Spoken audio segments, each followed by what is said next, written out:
सैनिक भाइयों नमस्कार। आज हम लोग कुछ कपिल भाई से कुछ इम्पोर्टेंट जानकारी ले लेंगे इस वीडियो में। सुबह सुबह लाई हूँ। आप सोच रहे होंगे कि भाई कपिल पूजी भाई सुबह सुबह आज लाइव कैसे, बात ही कुछ ऐसी होगी। तो भाई समय हुआ है 6:37 का। तो सबसे पहले तो सुबह सुबह आप सभी को सत श्री अकाल, राम राम, सलाम वालेकुम और महाशिवरात्रि की आप सबको शुभकामनाएं। महाकाल आप लोगों पर अपना प्रेम प्यार आशीर्वाद बनाए रखे। सैनिक भाइयों, मेरे पास में 6 कॉल आई हैं, 6 कॉल। एक कॉल तो 1:30 बजे के करीब आई हुई है और 3 मिस कॉल। तो 1:30 बजे मैंने कॉल, जब 3 कॉल आ गई तो मैंने उठा लिया फोन। तो सामने से आवाज आती है, कपिल भाई वो डीए की बढ़ोतरी होगी, कितने परसेंट हुई? माँ 10%। 10% डीए की बढ़ोतरी होगी। जब आप रात को जग रहे हो तो सरकार आपके बारे में बहुत गंभीरता से सोच रही है। निमला नहीं यार कपिल भाई 4% की पता लगी है। माँ तो मेरे पास में फोन किया, काका 1:30 बजे, मैं कोई वित्त मंत्रालय में कोई लैंडलाइन टेलीफोन हूं, एक से एक कलाकार नमूने हैं। इसके बाद में 5 कॉल ईव आई हैं, करीब करीब 5 बजे के बाद में 5 कॉल ये कि डीए कितना परसेंट बढ़ गया। जब इनको ये मालूम है कि डीए कितना परसेंट बढ़ गया तो भाई कॉल करके यही बात थी। तो सबसे पहले तो मेरा निवेदन है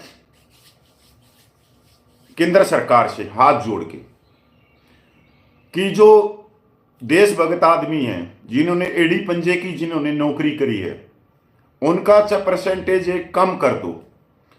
पर जो चापलूस हैं, जो चमचे हैं, जो 24 इंच की साइकिल वाले हैं, जो ताश खेलने वाले हैं, जो व्हाट्सएप यूनिवर्सिटी के ऊपर रात 8 बजे के बाद में कांग्रेस बीजेपी अन्य दलों की पोस्टर भी डालते रहते हैं सुबह से लेकर शाम तक, जो सुबह सुबह उठते ही कप चाय प्लेट भगवानों की तस्वीर इसके ऊपर डालते रहते हैं व्हाट्सएप पे, ऐसे व्यक्तियों का कम से कम 10% डीए बढ़ना चाहिए।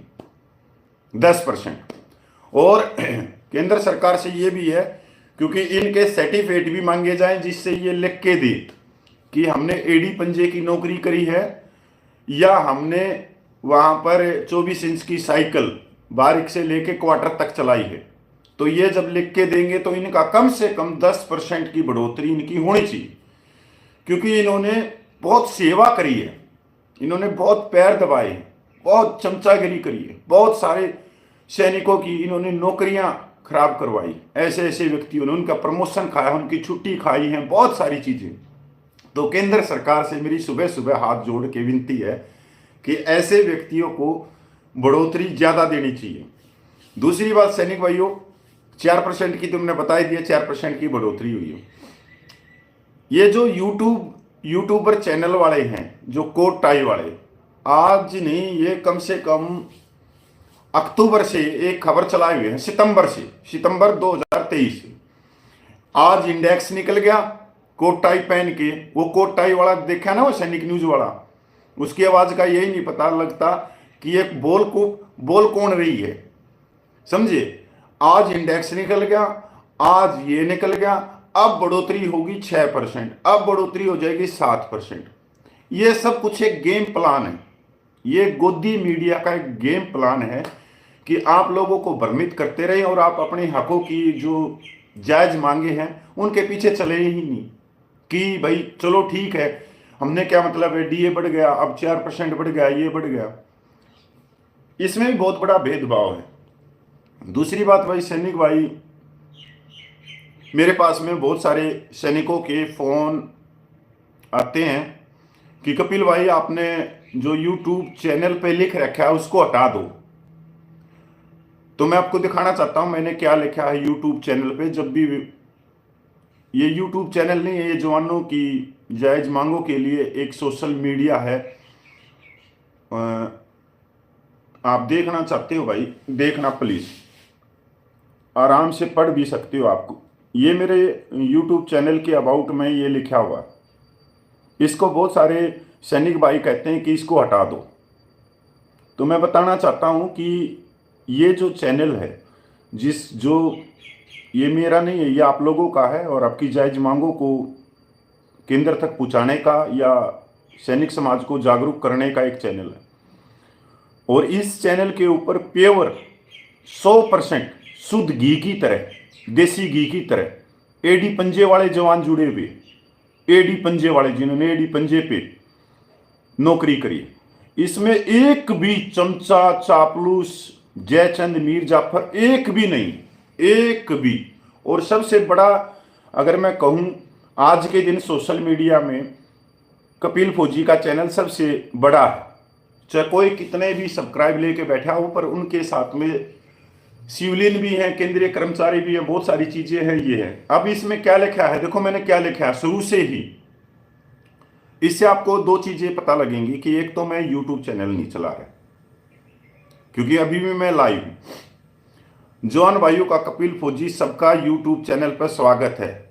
और विनती के साफ सुथरी बात यह है कि अंग्रेजों के चमचे, कुत्ते घुमाने वाले, पानी मार और दारू लाकर सिविल में बेचने वाले और खाम खा के चौधरी, लंबरदार, प्रधान चैनल पर ना आए। जय हिंद, जय भारत, भारतीय सेनाएं जिंदाबाद। देश पर जान लुटाने वाले शहीद क्रांतिकारी और देश के संविधान संप्रभु और देशवासियों की रक्षा करने वाले सही जवान अमर रहे। सबका सैनिक संघर्ष कमेटी, इसको कहते हैं बहुत सारे सैनिक भाई कि आप ये अबाउट वाला हटा दो। भाई क्यों? भाई उनको दर्द क्यों हो रहा है? मैंने तो इसमें लिखा है कि भाई नहीं आओ, सहायक है, अर्दली है, या चमचे हैं, या खाम के लंबरदार है। तो मैं तो साफ सुथरी बात लिख रखी है। मैंने कोई यूट्यूब चैनल तो चलाना को नहीं, तो मैं तो साफ सुथरी लिख के मैंने तो ये कर दिया भाई तुम नहीं आओ इस पे। यहाँ पे आके क्या करोगे? क्योंकि यहाँ तुम्हारी जैसी खबरें है ही नहीं कि आज फलाना सर्कुलर, आज फलानी वो आरोपी की 3 टेबल निकल गई, आज लहसुन प्याज को टाई लगा के लोगों को भ्रमित करना। अब ऐसे ऐसे कलाकार भी हैं। वैसे तो अपने आप को अच्छी बात है भाई, मेहनत से सब कुछ बनते हैं। सूबेदार मेजर ऑनरेडी कैप्टन जिन्होंने व्हाट्सएप ग्रुप बना के उनके चैनल को बंद किया हुआ, वहां पर जो 1 साल से जो आंदोलन चल रहा है उसके अंदर वो पोस्ट नहीं करेंगे कि जवानों की जायज मांगे क्या है। उसके अंदर पोस्ट क्या करेंगे? आज पेंशन अदालत लग रही है, आज एक सैनिक की बेटी की शादी थी, उसके अंदर भाई कन्यादान के लिए सैनिक पूछ गए, उसको वीडियो को अंदर घेरेंगे कि देखो कितना रिस्पेक्ट मिल रही है सैनिक विधवा की बेटी को। अरे यार, क्या तो कलाकार हो, क्या नमूने हो तुम। और जो जंतर मंतर पे जो आंदोलन चल रहा है उन्हीं सैनिक विधवाओं को इंसाफ दिलाने के लिए चल रहा है। अगर उस आंदोलन से अगर उन सैनिक विधवा माता बहनों की पेंशन में सुधार हो गया तो उनकी आर्थिक स्थिति मजबूत होगी, उनकी आर्थिक स्थिति मजबूत होगी, वो अपनी बिटिया को अच्छी शिक्षा दे सकती है, अच्छी उसकी शादी कर सकती है। तेरे कन्यादान से नहीं होगा। कन्यादान तो चल कर दिया, फिर बाद में कोई और बेटी उसके पीछे होगी या कोई लड़का होगा, वो कहां से वो सैनिक विधवा क्या कर देगी? कुछ तो नेकी और नैतिकता में देखो क्या है क्या नहीं है। ऐसे ऐसे व्यक्ति है, महान कलाकार, ये पता नहीं कैसे। आप खुद देखते हो व्हाट्सएप यूनिवर्सिटियों के अंदर कि किस किस तरह के नमूने भरे हुए हैं, एक से बढ़कर एक आइटम है। जो आदमी सुबह उठते ही फोन कर लेते हैं कि मेरा डीए कितना बढ़ गया, बताओ मैं कौन सा यार वित्त मंत्री लगा हुआ हूं, कैलकुलेटर लगा के और उसका डीए निकाल दूं और उसका एरिया डाल दूं। अरे भाई माफ करो यार, सुबह सुबह तो कभी देख तो लिया करो, भगवान का नाम लेने का समय होता है ये। तुमने सुबह से ही डीए, मेरे हिसाब से ये आज 10 बजे तो जो इनके फोन आए 10 बजे तो बैंक के आगे लाइन लगा लेंगे जाके। तो सनी भाइयों, जंतर मंतर के ऊपर आंदोलन चल रहा है, कंटिन्यू चल रहा है, और जैसा आप लोगों को समय लगे आप अपनी हाजिरी भी लगाते रहिए, क्योंकि अभी 144 धारा भी लगी हुई है। जैसे 144 धारा हटेगी उसके बाद में कोई प्रोग्राम लिखा जाएगा।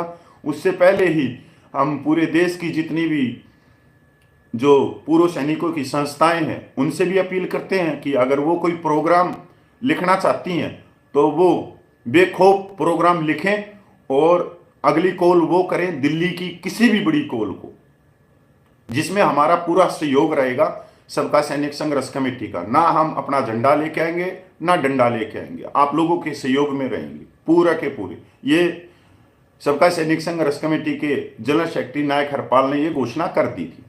अब ये ऐसा तो करना मत भाई कि कोई सरकार को अपने संख्या बल दिखा के और कोई टिकट लेके जाना चाहता हो या फलाना धक्कड़ किसी को अपनी राजनीतिक रोटियां सेकनी हो, ऐसा मत करना यार, क्योंकि आपके पीछे 35 लाख पूर्व सैनिकों की दुआएं भी जुड़ी हैं तो बद्दुआएं भी जुड़ी हुई। तो उनको उनकी तरफ देखते हुए कोई अच्छा प्रोग्राम लिखो और आओ सामने, चलो अपने जायज मांगों के लिए एक बार फिर हुंकार भरे। जय हिंद, वंदे मातरम, जय भारत। भाई सैनिक भाइयों, जो जंतर मंतर पर अपना भाई लोग जो धरने में बैठे हुए हैं उनको सपोर्ट करना बहुत ज़रूरी है। उनका साथ मिलकर हम भी एक कुछ समय मिलने से जाकर उनका साथ रहना भी बहुत ज़रूरी है। उसी का वजह से किसी को भी कोई समय मिलने से जाकर अपना भाइयों का साथ रहना बहुत ज़रूरी है। हम एकता से रहना और भी ज़रूरत है। ओके फ्रेंड्स, नेक्स्ट वीडियो मिलेंगे। जय हिंद, जय भारत, भारत माता की जय।